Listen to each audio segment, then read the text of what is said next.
Hey. Candid, cleaning conversations. Everybody gather round, it's a celebration that we're still standing. Big up Katrina, she the inspiration. Came up from the bottom, she here with that motivation. Here to teach and inspire, help you aim higher, help you dream bigger, get what you desire. Real recognize, real iron sharp as iron. Let us grow your cleaning business. She ain't playing around, yeah, the queen mean business. So stick around, get down with a podcast. Hold it down, here we go, foot on the gas. Candid, cleaning conversation. Hey, hey, hey. Welcome back to another episode of Candid Cleaning Conversations. How you doing? This is where we're going to keep it real, raw, and uncut about the cleaning industry and everything that's included. You dig? Okay, so today's question is, what is a problem that your target customer has?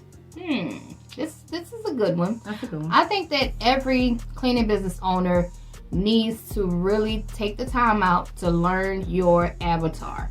And when I say that, when I talk about your avatar, I'm talking about your customer, okay? You need to learn what your customer likes, what your customer doesn't like, okay? You need to take the time out to learn everything about your customer.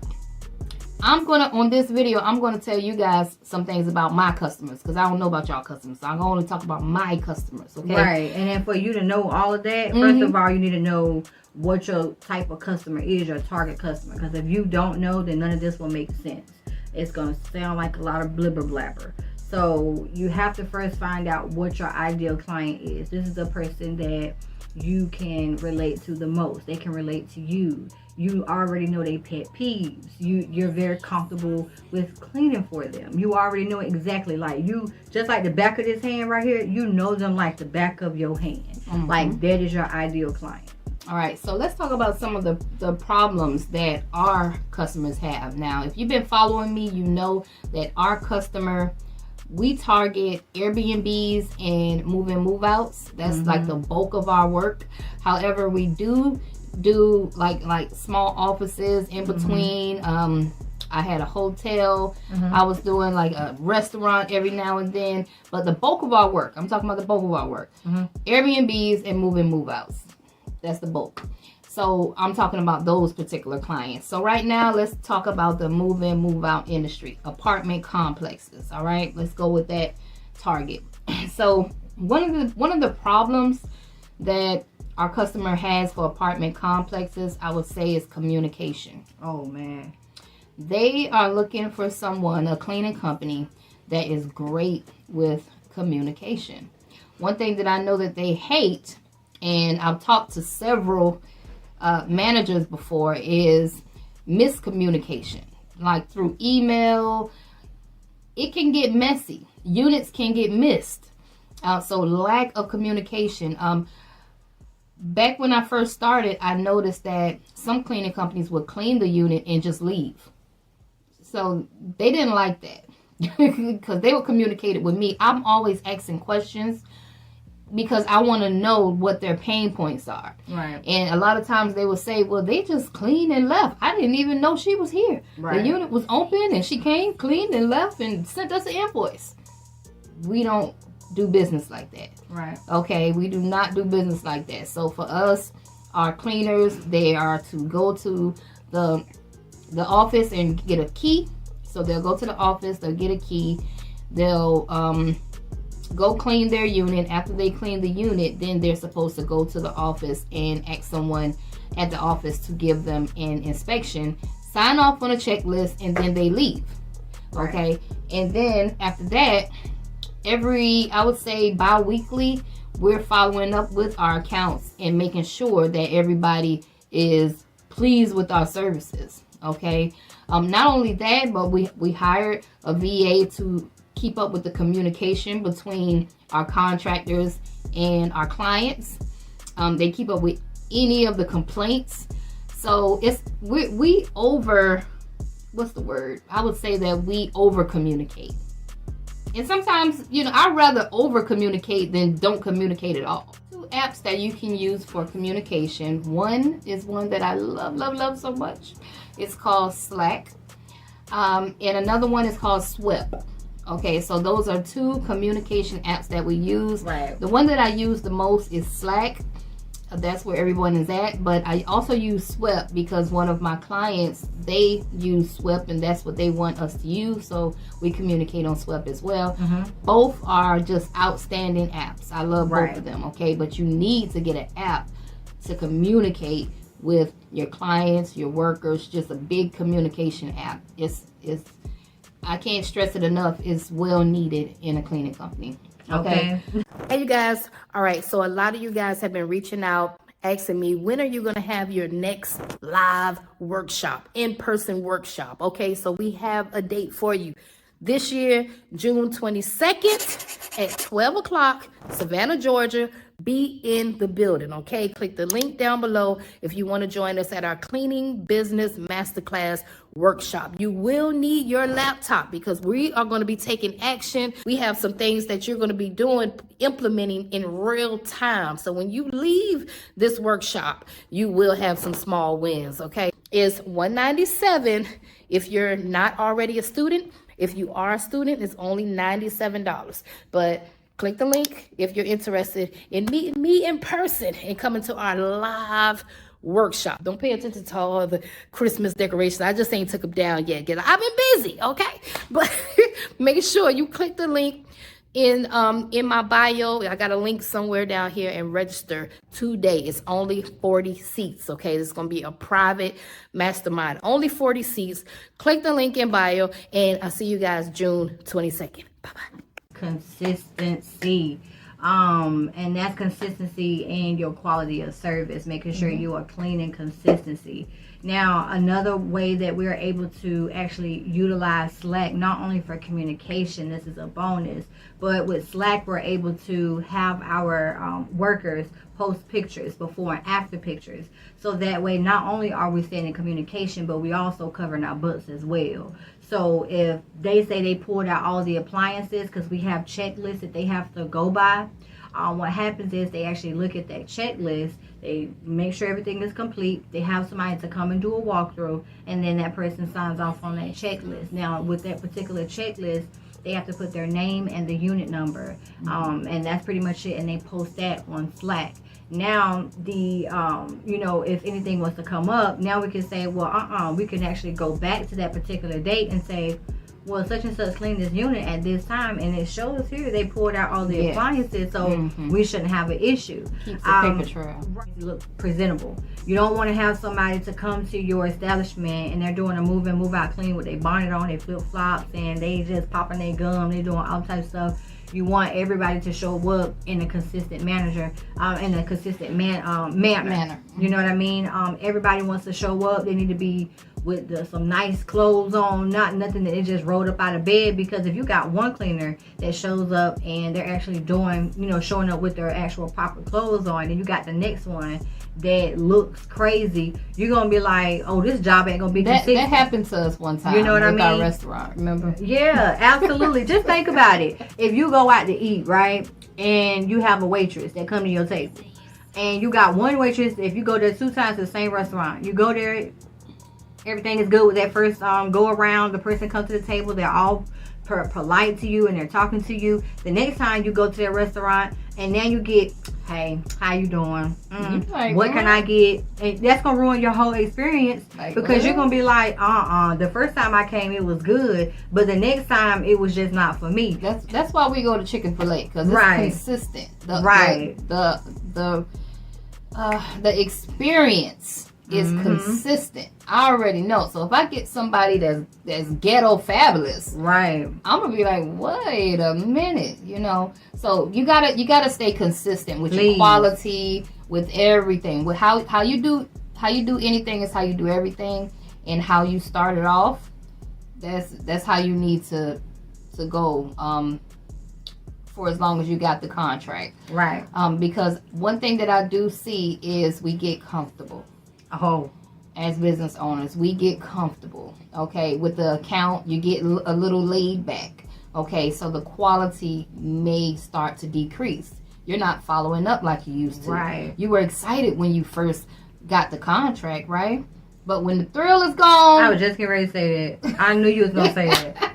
When the thrill is gone, the will is gone. Yeah. Okay, so yeah, you got to stay consistent. Let's move on. Another problem that my target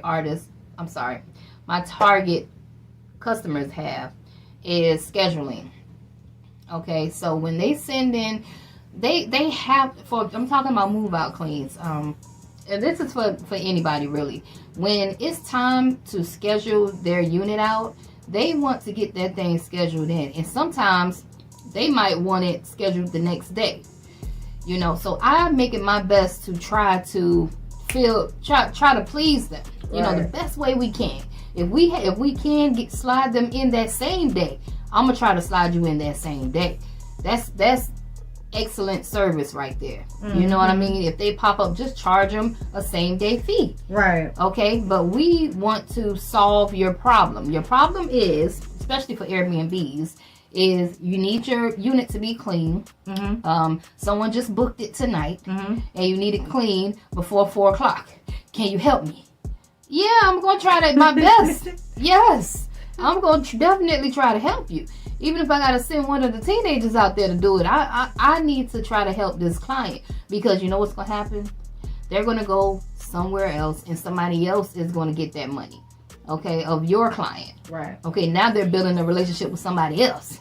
I don't want that. Okay, so we try our best to fulfill whatever they need in their bookings, with the schedule. I know that they don't like when units get missed. Oh. They can't stand it. Nobody likes a missed unit. It's like that unit was supposed to be clean Monday. I got somebody checking in on Wednesday. Why wasn't it clean Monday? So they don't like when stuff gets missed. Okay, and that all falls back with the communication thing. Right. So over here, we like to over communicate. Mm-hmm. It's my VA talking to them, then Tamika talking to them, and then I'm talking to them on the email. Okay, so we over communicate over here. Make sure everything is everything. Okay. So right. Yeah, but they don't like for those units to get missed. So that is one problem that I know that they have that we solve. I know that's right. Okay. Another one is, I don't know if you guys have ever heard the term money loves speed, because they surely do. Definitely convenience and fast. Like, you could go to Chick-fil-A, you might see the line is very long, but once you get in that line, you're not going to be in there that long. And people mm-hmm. love the fact that they're able to go and get something real quick and still have a great tasting food. So when our clients, first though, because we're talking about move outs, they love the fact that you don't take all day. Like, granted that some units may take longer than usual, just depending on the quality of that particular move out. It might be an eviction clean, and that might take you a little longer. But typically, hire some more people. Yeah, put in there. Yeah. Like I read an email where a young lady said that she took 10 hours to clean something. One girl said that she took a day and another day. See, money loves speed. Gotta have it. If I had an eviction clean, I'm not gonna send one person in an eviction clean. Right. Okay, and as business owners, if you want to grow, you got to start thinking outsource. You got to stop thinking that you're going to do the work, which yep. I do understand. If you need the money and you just got to do it and pay your bills, I totally get it. Okay, right. I'm not against that. But when you're in the growing phase, okay, and you can outsource it. Start thinking about paying somebody else to do it, and right. you're just living off the profit. All right, but speed.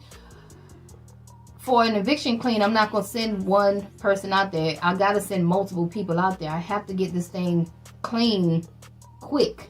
Right. I don't want it to take days and days and days. It shouldn't take days, especially if it's an apartment. It should not take 2 and 3 days, unless it's a construction clean or something like that. But we're talking about a regular nasty house, an apartment. I mean, it shouldn't take days. Okay, you should be able to get that done in no more than 5 hours. Right. It should take 5 hours at the max is what I would say. Okay, depending on how many people you got cleaning it. Okay, but money loves speed. You know, I had a mansion that I just put my daughter in. Well, both my daughters in. And the main question that my clients kept asking is, how long is this going to take? How long is this going to take? Okay, because they don't want people inside their house all day long cleaning.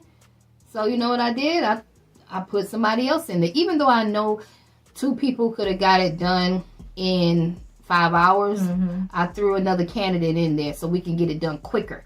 Okay, let's knock it out. Let's get in there. Let's get it done. Let's move on. Let's get this money. Let's move on. Money loves speed. Okay, so all right, moving right along. Another problem that I know my clients have is not having a quality control inspector. A lot of cleaning companies don't have one. Man, it's so convenient for people to have quality control for move in, move outs, because the clients, they don't be feeling like, I'm going to tell you, the people at the front desk that get paid $12, $13, $14 an hour, nothing against no one who works at the front desk. I completely commend you. But they don't be having time to sit there and go back and forth and try to figure out, okay, well, this person didn't do this. Because sometimes they don't be wanting to do the walkthrough anyway. Sometimes half of them will just sign the sheet and then just be like, here you go. But it's very vital to have quality control, so that way it beats everything and it keeps your cleaning at a consistent basis, to the point where, okay, all right, we catch stuff before they even get to the walkthrough. Hey, listen, it's 5 things your cleaning business cannot live without. 1, you need clients. You need a system that automatically attracts clients. 2, you need workers. You need some staff. You need to learn the power of delegation. You can't do everything by yourself. Number 3, I know you hear this all the time. You need a proven system. Yes, girl. You're gonna need a system. You can't do nothing without a proven system. Number 4, you need to know your numbers. And most importantly, number 5, you can't do nothing without the tenacity. That's right. You need the willpower. You need to get up off your ass and get some work done, okay? And one thing about us, we can help you do that here at Tenacity Academy, okay? We have a proven system where we can help our students start, grow, scale profitable cleaning companies. If you want to know more about that, go to www.tenacityacademy.com and book your discovery call, okay? I'll see y'all on the other side. I got to get back to this money. Peace. Last but not least, one of the problems that my target customer has is prices. They have to stay within the budget. Okay, especially when we talk about apartment complexes, they have to stay within a budget. So your price has to be within their budget. They be liking to compare prices a lot. They be wanting you to beat their other people prices.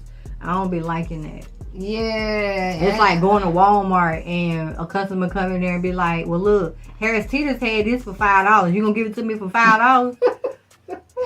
I mean, especially when it comes to move outs, they will try to lowball you, but it's only because they have to stay within a budget that the corporate office gives them. Right. So they have to stay within this little budget, and prices can be a problem if you're too high.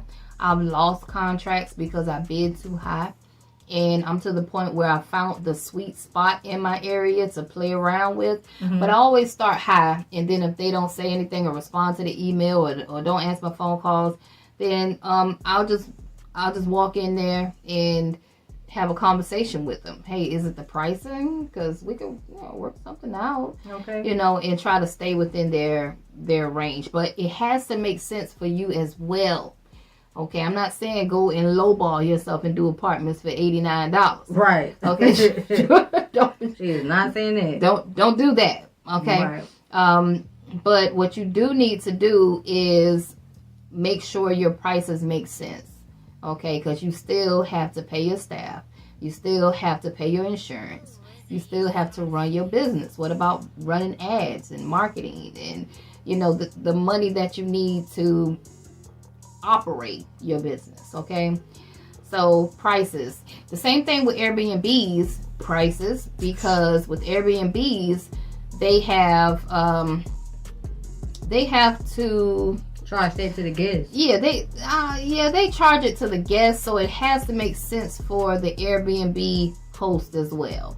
You know, you can't go in there, you can't bid too high, or else they're not gonna go with you because it's not gonna make sense to them. Right. Okay, because they only can charge a certain amount or whatever rules they got. I hear that they got like some strict rules for Airbnb host. Okay, so they have to stay within a budget. Right. So pricing is a huge problem for our target customers. Okay, so we try to be negotiable with everybody. Well, I try to, but you can't lowball me too much, because if it don't make sense, then I'll just politely tell you, hey, we're not a good fit for you, and I'll walk away. But that's really it. That's our video on what is a problem that your target customers have. Okay, and I just went over all of the problems that our target customers have, mainly the move outs and the Airbnbs.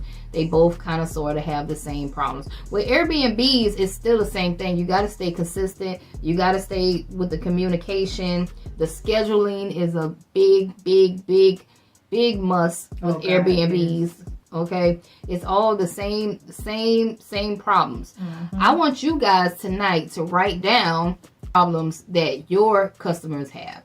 Once you get smart enough to learn your customers and know the problems that they have, then you will get better with sales and how to sell to them and how to pitch to them, because you can hit them where their pain points are, because you already know all the pain points. Right. A lot of you guys don't know the pain points. You're not taking the time out to study your clients. And it'll help you out on your walkthrough too.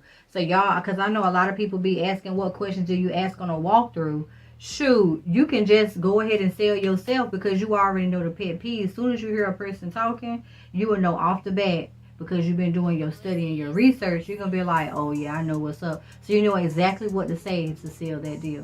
Think about it. It works. All right, you guys, we are closing out. Until the next podcast, we're out of here. Bye-bye.